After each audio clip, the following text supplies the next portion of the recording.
আপনাদের সঙ্গে আমি তমশ্রী। এই প্রথম আসানসোল তৃণমূলের লোকসভা কেন্দ্রের উপনির্বাচনের রেকর্ড মার্জিনে জয় শত্রুঘ্ন সিনহার, ব্যবধান 3 লক্ষের বেশি।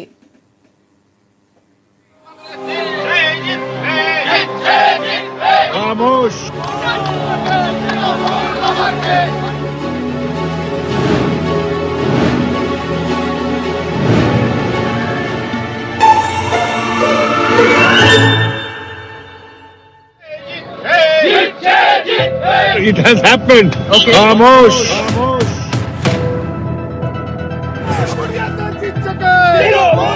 আসানসোল লোকসভা কেন্দ্রে সবুজ ঝড়।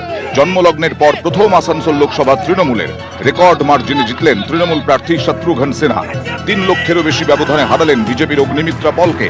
এতদিন এই রেকর্ড ছিল বামেদের দখলে, সেটাও উপনির্বাচনে।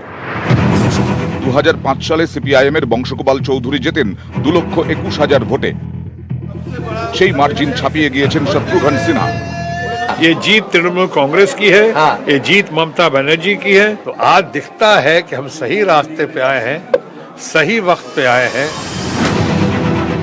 গত লোকসভা ভোটে আসানসোল ছিল বিজেপির, জয়ী হন বাবুল সুপ্রিয়। বিধানসভা ভোট থেকে বদলাতে থাকে ছবি।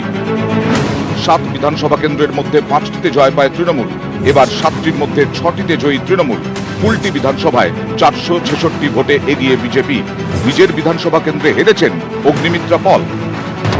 হারের জন্য সংগঠনকে দুষছেন প্রার্থী অগ্নিমিত্রা পল। সংগঠনও দুর্বল আছে, সংগঠনের জন্য কাজ করতে হবে, সবকিছু অ্যানালাইজ করতে হবে। দোষ দিয়ে লাভ নেই, বাট নেতৃত্বকে দেখতে হবে যে কেন এইগুলো হলো। পাণ্ডবেশ্বরাই 2 লাখ ভোট পেয়ে গেছে এটা বিধানসভায়। 3টে বিধানসভায় যদি ভোট লুট হয়ে যায় তাহলে আপনি কোথায় মেকআপ করবেন? পুরো পশ্চিমবঙ্গব্যাপী যে ধরনের সন্ত্রাস, নারী নির্যাতন, হিংসা, লুট চলছে, তো সেখানে সাধারণ মানুষ বেরিয়ে এসে ভোট করবে এরকম সম্ভাবনা খুব কম। পদ্ম ছেড়ে ঘাস ফুলে বাবুল সুপ্রিয়। 0 আসনে শত্রুঘ্ন সিনহাকে প্রার্থী করে তৃণমূল। তাকে বহিরাগত বলে আক্রমণ করে বিরোধীরা। তার উপর বিজেপির দখলে আসানসোল, হিন্দিভাষী ভোটও ফ্যাক্টর। সেখান থেকেই কঠিন লড়াই। এই প্রথমবার আসানসোলে জয় পেল তৃণমূল রেকর্ড মার্জিনে। আমাদের নেত্রী যাকে প্রার্থী করে পাঠিয়েছেন, প্রথম দিন থেকেই আমরা খুব সাড়া পেয়েছিলাম, ব্যাপক সাড়া পেয়েছিলাম। এবং এর জয় আমাদের নেত্রীর জয়, তার কাজের জয়, তার উন্নয়নের জয়। ক্যামেরায় পিন্টু সরকারের সঙ্গে ভেঙ্কটেশ্বর লাহিড়ী, নিউজ 18 বাংলা। আমতা থেকে ঝালদা বিতর্ক অনেক, তবুও আসানসোল বালিগঞ্জে ঘাসফুল। অপ্রতিরোধ্য তৃণমূল, কোন অঙ্কে এমন ফল দেখুন।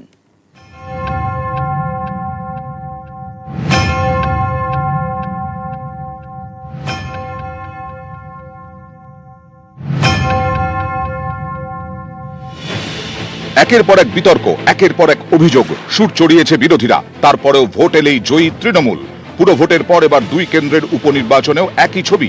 এই প্রথম আসানসোল লোকসভা কেন্দ্র ঘাসফুলের, বালিগঞ্জ দখলে রেখেছে তৃণমূল। এত বিতর্কের মধ্যেও কি করে বারবার বিরোধীদের গোল দিচ্ছে তৃণমূল? ঘাসফুল শিবিরের বক্তব্য, গোটাটাই সংগঠনের কামাল। তৃণমূলের অন্দরের দাবি, 21-এর ভোটে তৃণমূল যে প্রতিশ্রুতি দিয়েছে তার অধিকাংশই পালন করেছে। সকলের কাছে পৌঁছে যাচ্ছে সরকারি প্রকল্পের সুবিধে, তার ফল মিলছে ইভিএমে। আসানসোল বালিগঞ্জে যে তাদের কোনো বিকল্প নেই তা বুঝিয়ে দিতে পেরেছে তৃণমূল।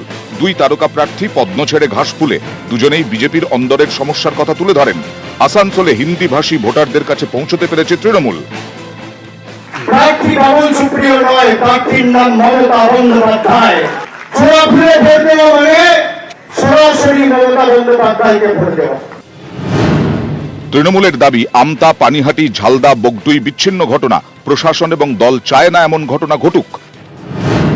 পর্যবেক্ষকদের অনেকেই মনে করছেন, আনিস, বগটুয়ের মতো ঘটনাকে তৃণমূলের বিরুদ্ধে কাজে লাগাতে পারেনি বিরোধীরা। উল্টো দিকে পেট্রোল ডিজেলের মূল্য বৃদ্ধির মতো ইস্যু প্রচারে তুলে ধরে তৃণমূল। রেল বেচে দিচ্ছে, সেল বেচে দিচ্ছে। কেন্দ্রীয় সরকার মানুষকে জীবনটাকে দুঃসহ করে দিয়ে তেল পেট্রোলের দাম দিনকে দিন বেড়ে যাচ্ছে। ক্ষোভ তো আছে, তাছাড়া মমতা বন্দ্যোপাধ্যায়ের প্রতি বাংলার মানুষ কৃতজ্ঞতা স্বীকার করে ভোট দিচ্ছে। আসানসোলের মতো আসনে এখানে বাবুল সুপ্রিয় যে ব্যবধান রেখেছিলেন তাকেও ছাপিয়ে গেল শত্রুঘ্ন সিনহা। এবং বালিগঞ্জের মতো জায়গা যেখানে মাত্র 41% ভোট পড়লো, বাবুল সুপ্রিয় যে ব্যবধানে জিতেছেন, তাদের তৃণমূল মনে করছে যে সংগঠন শক্তিশালী করার জন্যই তারা এই বিপুল সাফল্য পেয়েছেন। ক্যামেরা অরবিন্দ প্রসাদের সাথে আবির ঘোষাল, নিউজ 18 বাংলা, কলকাতা। একুশের কুরুক্ষেত্রে শুরু, তারপর কলকাতা পুর ভোট, 4 পুর নিগমের ভোট, এবার বালিগঞ্জ এবং আসানসোলের উপনির্বাচন। বালিগঞ্জে বিজেপির জামানত বাজেয়াপ্ত, বারবার বিপর্যস্ত বিজেপি। কারণ কি? সাংগঠনিক দুর্বলতা বলছে বিজেপি।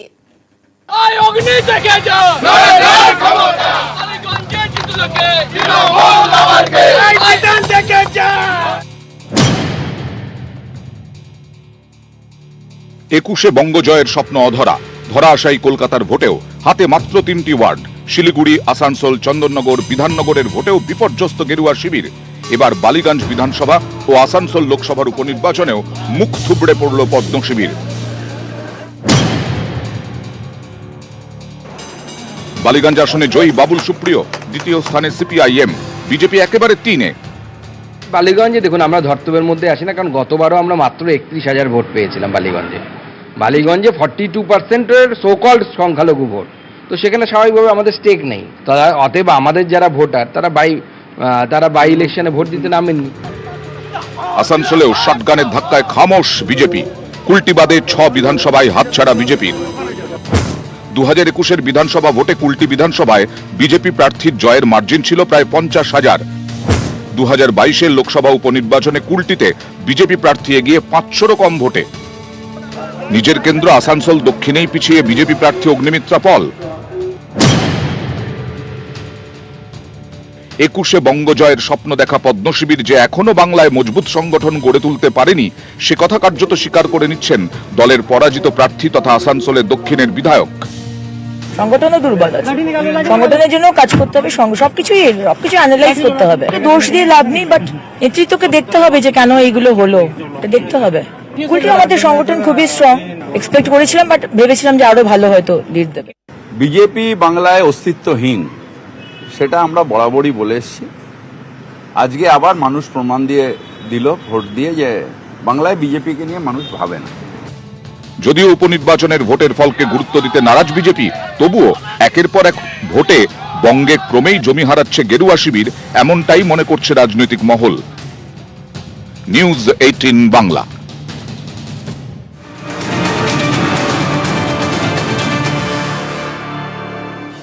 এই মুহূর্তে যে খবরের দিকে নজর রাখবো, বেসুরো সৌমিত্র খা উপনির্বাচনে জোড়া হবে বেসুরো সৌমিত্র।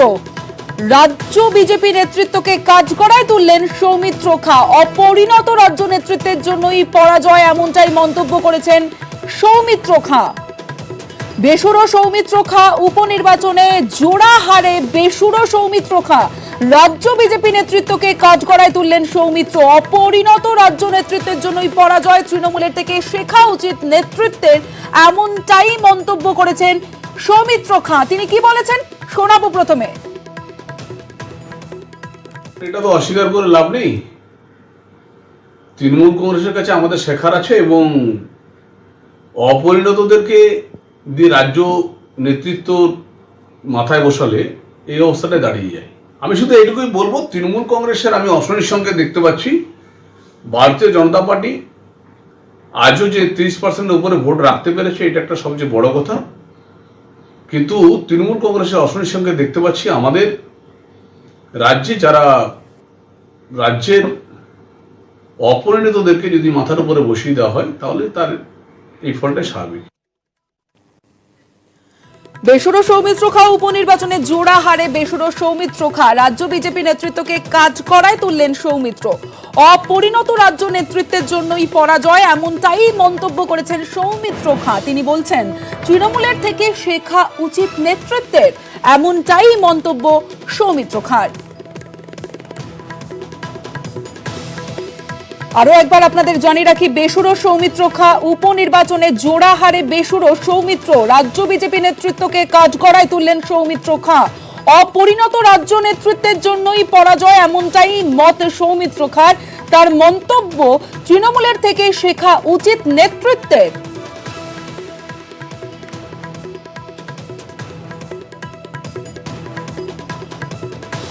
বেসুরো সৌমিত্র খা উপনির্বাচনে জোড়া হারে বেসুরো সৌমিত্র খা। রাজ্য বিজেপি নেতৃত্বকে কাঠগড়ায় তুললেন। আজকেই ছিল বালিগঞ্জ এবং আসানসোল উপনির্বাচনের ফলাফল এবং যেখানে বালিগঞ্জে জামানত বাজেয়াপ্ত হয়েছে বিজেপির, অন্যদিকে তৃতীয় স্থানে বিজেপি নেতৃত্ব, বিজেপির কিয়া ঘোষ। আবার আসানসোলের দিকেও আমরা যদি চোখ রাখি, আসানসোলেও হার অগ্নিমিত্রা পল বিজেপি প্রার্থীর। তারপরেই সৌমিত্র খাঁর এমন মন্তব্য, বেসুরো সৌমিত্র খাঁ, তিনি বলছেন উপনির্বাচনে জোড়া হারের পরেই বেসুরো সৌমিত্র, রাজ্য বিজেপি নেতৃত্বকে কাঠগড়ায় তুললেন সৌমিত্র খাঁ। অপরিণত রাজ্য নেতৃত্বের জন্যই পরাজয়, তৃণমূলের থেকে শেখা উচিত নেতৃত্বের, এমনটাই মন্তব্য সৌমিত্র খাঁর।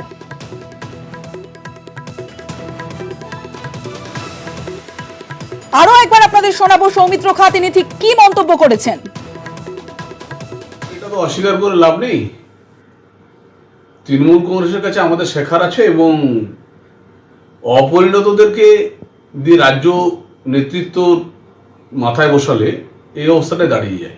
আমি শুধু এইটুকুই বলবো, তৃণমূল কংগ্রেসের আমি অশনির সঙ্গে দেখতে পাচ্ছি ভারতীয় জনতা পার্টি আজও যে 30% উপরে ভোট রাখতে পেরেছে, এটা একটা সবচেয়ে বড় কথা। কিন্তু তৃণমূল কংগ্রেসের অশনির সঙ্গে দেখতে পাচ্ছি আমাদের রাজ্যে যারা রাজ্যের অপরিণতদেরকে যদি মাথার উপরে বসিয়ে দেওয়া হয় তাহলে তার এই ফলটা স্বাভাবিক। এবার নদিয়ার দিকে নজর রাখবো। নদিয়ার ধানতলায় নাবালিকার মৃত্যু ঘিরে রহস্য। নাবালিকাকে ধর্ষণ করে খুনের অভিযোগ পরিবারের। গত 11 এপ্রিল পিস্তত দিদির বাড়িতে ঘুরতে যায় নাবালিকা, অভিযোগ সেখানেই তাকে ধর্ষণ করা হয়েছে। ঠিক কি হয়েছে আমরা জানবো, রঞ্জিত রয়েছে আমাদের সঙ্গে। রঞ্জিত, একেবারে ধানতলা থানার ঘটনা। দেখো গত 11 এপ্রিল রঞ্জিত, স্থান পরিবর্তন করে কথা বলা সম্ভব? আরো একবার আপনাদের জানিয়ে রাখি, নদিয়ার ধানতলায় নাবালিকার মৃত্যু ঘিরে রহস্য। নাবালিকাকে ধর্ষণ করে খুনের অভিযোগ পরিবারের। গত 11 এপ্রিল পিস্তত দিদির বাড়িতে ঘুরতে যায় নাবালিকা, অভিযোগ সেখানেই তাকে ধর্ষণ করা হয় এবং চড়ক পুজোর রাতেই তার দেহ উদ্ধার হয়, ঝুলন্ত দেহ উদ্ধার হয়। রঞ্জিত রয়েছে আমাদের সঙ্গে। রঞ্জিত, ঠিক কি জানা যাচ্ছে, পরিবার কি বলছে, পুলিশ কি বলছে? 11 এপ্রিল পিস্তত দিদির বাড়িতে গিয়েছিলেন নাবালিকা এবং চড়ক পুজোর দিন রাতে যে নাবালিকাকে তার দিদির যে বাড়ি, সেই ঘর থেকে তার ঝুলন্ত দেহ উদ্ধার করা হয়। এরপরই পরিবারের পক্ষ থেকে ধানতলা থানায় তাকে আত্মহত্যা প্ররোচনা দেওয়া এবং ষড়যন্ত্রের অভিযোগে তার অভিযোগ করা হয় এবং পরবর্তী সময়ে নাবালিকার পরিবার তার আত্মীয়দের বিরুদ্ধেই কিন্তু ধর্ষণ এবং ধর্ষণ করে খুন করা হয়েছে সেই অভিযোগ দায়ের করে ইতিমধ্যে ধানতলা থানার পুলিশ 3 জনকে গ্রেফতার করেছে। মোট 4 জনের বিরুদ্ধে অভিযোগ দায়ের করা হয়েছে। রঞ্জিত, একটা বিষয় জানতে চাইবো, যাদের গ্রেফতার করা হয়েছে তারা কারা? একেবারে যাদের গ্রেফতার করে তার মধ্যে নাবালিকার জামাইবাবু রয়েছে, তার জামাইবাবুর আরো 2 জন আত্মীয় রয়েছে এবং জানিয়ে রাখি গতকাল ময়নাতদন্ত হওয়ার পরেও পরিবারের পক্ষ থেকে দ্বিতীয়বার ময়নাতদন্তের আবেদন করা হয় পুলিশের কাছে। পুলিশ কিন্তু আজ মহামান্য আদালতের কাছে সেই আবেদন জানায় এবং দ্বিতীয়বার সেই দেহ ময়নাতদন্ত করা হবে বলে পুলিশ সূত্রে জানা গেছে। ইতিমধ্যে নদিয়ার রানাঘাট পুলিশ সুপার তিনি ঘটনাস্থল ঘুরে দেখেন। বেশ, অনেক ধন্যবাদ রঞ্জিত। 4 জনের নাম আছে, 3 জন অ্যারেস্ট হয়েছে। এর মধ্যে আছে আপনার মহিলা 2 জন, পুরুষ 2 জন। তো 2 জন পুরুষ এবং 1 জন মহিলা অ্যারেস্ট হয়েছেন। আর নতুন করে যে ফেস প্রিএমের ওনারা একটা আবেদন করেছেন, তো সেটা আমরা প্রেয়ার পাঠিয়েছি। যেহেতু রানাঘাটে অলরেডি হয়ে গেছে, তো এটা অন্য জায়গায় পোস্টমর্টেম হবে। মুর্শিদাবাদের ডোমকলের এসডিপিওর বক্তব্যে বিতর্ক। ঊর্ধ্বতন কর্তৃপক্ষকেই কি নিশানা? এসডিপিও ফারুক চৌধুরীর বক্তব্যে উঠছে প্রশ্ন। ঠিক কি এমন বললেন তিনি, জানবো।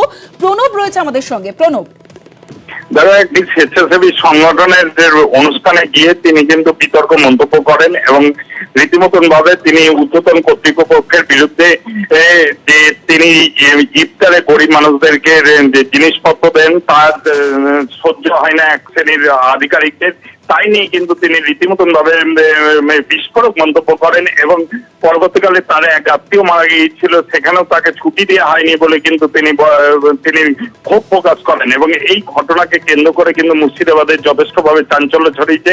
যদিও পুলিশের আধিকারিকরা জানিয়েছেন যে বিষয়টি তদন্ত করে দেখা হচ্ছে, কেন এই ধরনের মন্তব্য করলেন সেটাও কিন্তু তার সঙ্গে জানার চেষ্টা করা হচ্ছে। ফারুক চৌধুরী ঠিক কি বলেছেন শুনবো।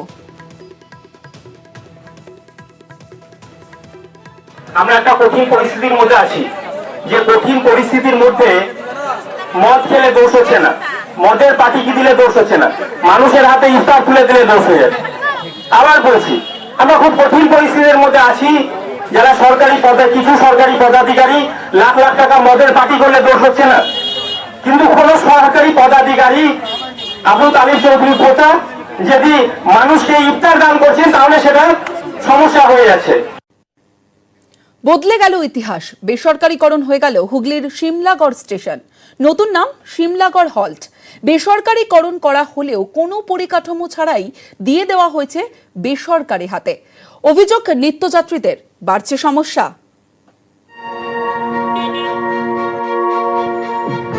150 বছরের পুরনো রেল স্টেশন হয়ে গেল বেসরকারি। 1855 সালে ব্রিটিশ শাসনকালে হাওড়া বর্ধমান মেনলাইন শাখায় তৈরি হয় শিমলাগড় স্টেশন। সেই স্টেশনই এবার বেসরকারি হাতে। 1 এপ্রিল থেকে নাম বদলে খাতায় কলমে হল্ট স্টেশন। ইতিহাস বদলে যাওয়ার ঘটনায় হতবাক সকলেই। টিকিট কাটতে গেলে সরকারি শিলমোহরের বদলে এখন বেসরকারি রাবার স্ট্যাম্প মেরে দেওয়া হচ্ছে টিকিট। তাও আবার যাত্রীদের দাবি মতো গন্তব্যের টিকিট দেওয়া হচ্ছে না বলেই অভিযোগ। সমস্যা যাবো চুচুড়ায়, কিন্তু এখানে কি দিয়েছে বলছে চুচুড়ার টিকিট হবে না, ব্যান্ডেল পর্যন্ত নামুন, তারপরে ওখান থেকে আবার টিকিট কেটে যান। কিন্তু আমি তো ভাড়া তো আমার চুচুড়া পর্যন্ত 10 টাকাই নিবে, কিন্তু আমি তো যদি ব্যান্ডেল থেকে আবার টিকিট কেটে তখন তো আমার আবার 10 টাকা লাগবে। আমি টাকাটা কোথায় দেবো? মেশিনারি ব্রেকডাউন হয়েছে, মেশিনটা খারাপ হয়ে গেছে, অঞ্চল প্রিন্টটা বেরোচ্ছে না। সেই কারণে তো কয়েকদিন যাবতই চলছে একই রকমভাবে, সিঙ্গেল টিকিট দিচ্ছে, রিটার্ন টিকিট দিচ্ছে না। এই তারপরে যেখানে চাইছে সেই স্টেশনের টিকিট নিয়ে অন্য কোনো স্টেশনের প্রিন্ট করা আছে। রেল সূত্রে খবর, প্রতিদিন গড়ে প্রায় 15,000 যাত্রী শিমলাগড় স্টেশন দিয়ে যাতায়াত করে। 1 এপ্রিল থেকে টিকিট কাউন্টার বেসরকারি এজেন্সির হাতে চলে গিয়েছে। সেদিন থেকেই রেলের কাছ থেকে বরাত পাওয়া এজেন্সির কর্মীরাই শিমলাগড়ের টিকিট কাউন্টারের দায়িত্ব সামলাচ্ছেন। অভিযোগ, কাউন্টার বেসরকারীকরণ হলেও এজেন্সিকে রেলের টিকিট দেওয়ার বৈধ ওয়েবসাইটে ঢোকার ছাড়পত্র দেওয়া হয়নি এখনো। ফলে অন্য প্ল্যাটফর্ম থেকে টিকিট কিনে এনে সেই টিকিটে এজেন্সি স্ট্যাম্প মেরে শিমলাগড়ের যাত্রীদের বিক্রি করতে হচ্ছে। শিমলাগড় থেকে হাওড়া অথবা অন্য কোনো স্টেশনে টিকিট চাইলে দেওয়া হচ্ছে ব্যান্ডেল পর্যন্ত টিকিট। যাত্রীদের বলে দেওয়া হচ্ছে ব্যান্ডেল স্টেশনে নেমে পরবর্তী গন্তব্যে যাওয়ার জন্য টিকিট কেটে নিতে। টিকিট কাটতে গেছি, টিকিট দেয় না, বলছে লামকে ব্যান্ডেলে টিকিট কাটবে, তারপরে হাওড়া যাবে। হাওড়া রিটার্ন টিকিট দিল না, সিঙ্গেল টিকিটও দিল না। আর আমরা কি করবো? বুঝাচ্ছি কটার সময় হাওড়ায় পৌঁছাবো বলো? আমরা গরিব মানুষ না, কি করে খাবো? অসুবিধার কথা স্বীকার করে নিয়েছেন বেসরকারি এজেন্সির কর্মীরা। না না না না, আমরা রেলের নয়, আমরা একটা প্রাইভেটেশন হয়ে গেছি। এটা কন্ট্রাকচুয়াল স্টেশন হল্ট হয়েছে। একটা রানিং স্টেশন হল্ট হয়ে যাওয়ার তার যে ক্যাপাসিটি, সেই ক্যাপাসিটি অনুযায়ী আমরা যে ডিমান্ড দিচ্ছি সেই ডিমান্ড আমরা সেভাবে পাচ্ছি না। আমরা বারবার ঊর্ধ্বতম কর্তৃপক্ষকে জানাচ্ছি, তারা নটের কোনো অ্যাকশন না কিছু। শিমলাগড়ের স্টেশন মাস্টার অবসর নেওয়ার পর নতুন কেউ আসেননি, ফলে কাউকে অভিযোগ জানাতে পারছেন না যাত্রীরা। বাড়ছে হয়রানি। হুগলি থেকে রানা কর্মকার, নিউজ 18 বাংলা। খাতায় কলমে পুকুর কেটে দুর্নীতি, এক দুটো নয় 13টা পুকুর। উত্তর দিনাজপুরের দোমোহনার ভুলকি ছোট পটল এলাকার পঞ্চায়েত সদস্যের বিরুদ্ধে দুর্নীতির অভিযোগ। অভিযোগ খতিয়ে দেখার আশ্বাস জেলা পরিষদ সভাধিপতির। মেম্বারের স্বামী অর্থাৎ এই সংসদের সুপারভাইজার, তার নামে 2টো পুকুর। কেশজান বিবি তার শাশুড়ি, তার নামে 1টা পুকুর। কালাম, আবুল কালাম তার ভাসু, তার নামে 1টা পুকুর। নূর ইসলাম তার ভাসু, তার নামে 1টা পুকুর। উত্তর দিনাজপুরের দোমোহনা গ্রাম পঞ্চায়েতের ভুলকির ছোট পটল গ্রাম। অভিযোগ, 100 দিনের কাজের প্রকল্পে এই গ্রামে 13টি পুকুর কাটা হয়েছে, যদিও গ্রাম ঘুরে নাকি একটিরও দেখা মেলে না।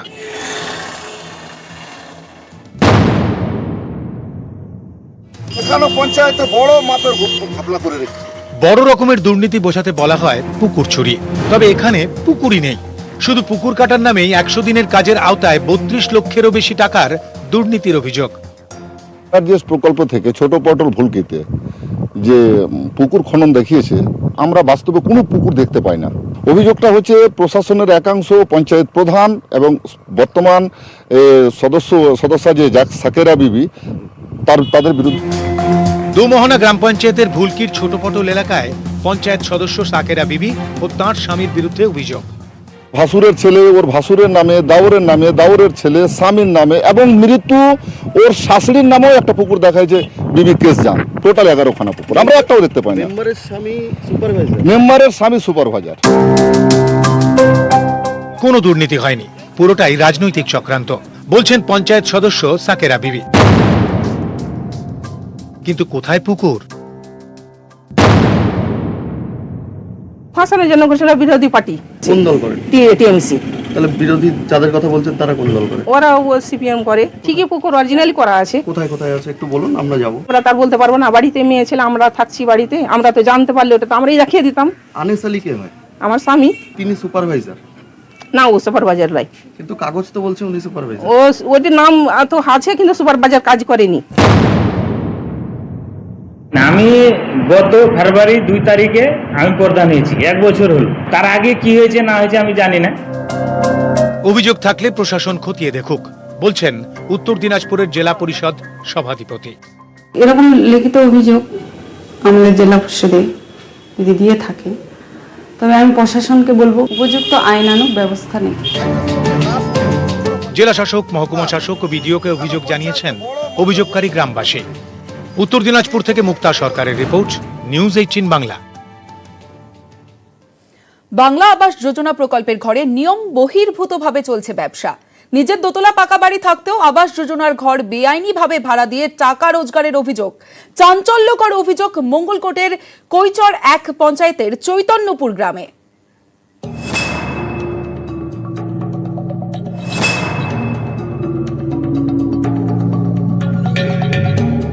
নিজের দোতলা পাকা বাড়ি থাকতেও বাংলা আবাস যোজনার ঘর বেআইনিভাবে ভাড়া দেওয়ার অভিযোগ। দিনের পর দিন নিয়ম বহির্ভূতভাবে চলছে ব্যবসা। মঙ্গলকোটের কৈচর 1 পঞ্চায়েতের চৈতন্যপুর গ্রামের সোমনাথ সাঁইয়ের নামে অভিযোগ। সোমনাথ সাঁইয়ের অনুপস্থিতিতে তার স্ত্রী ও ছেলে এ কথা স্বীকারও করেছেন। আমাদের ইন্দিরা আবাসের জন্য ঘর পেয়েছি, সে ঘরটা আছে। এবার আমাদের ঘরটা পেয়েছি, ঘরটা করেছি, তো ওখানেও পাশে ব্যবসা আছে আমাদের। ভাড়া দিয়েছেন আপনারা, একটা ভাড়া পান মাসে? হ্যাঁ, এবার বলেছে লাভ লোকসান থেকে 1400-1500 টাকা দেবো। দারিদ্র্য সীমার নিচে বসবাসকারীদের জন্য বাড়ি তৈরির লক্ষ্যে গ্রামীণ এলাকায় 2014-15 সাল থেকে শুরু হয় প্রধানমন্ত্রী আবাস যোজনা বা বাংলা আবাস যোজনা প্রকল্প। যদিও তার অনেক আগে থেকেই সহায় সম্বলহীন মানুষের মাথার ওপর ছাদ তৈরি করে দিতে সরকারি সার্ভে করে তালিকা তৈরি হয়েছিল। যার নিজস্ব ঘর নেই অথচ জায়গা আছে, তাকে বাংলা আবাস যোজনায় 1,20,000 টাকা দেওয়া হয়। 100 দিনের কাজের রেট বাবদ 90টি শ্রম দিবসের জন্য অতিরিক্ত 20,000 টাকাও পান উপভোক্তা।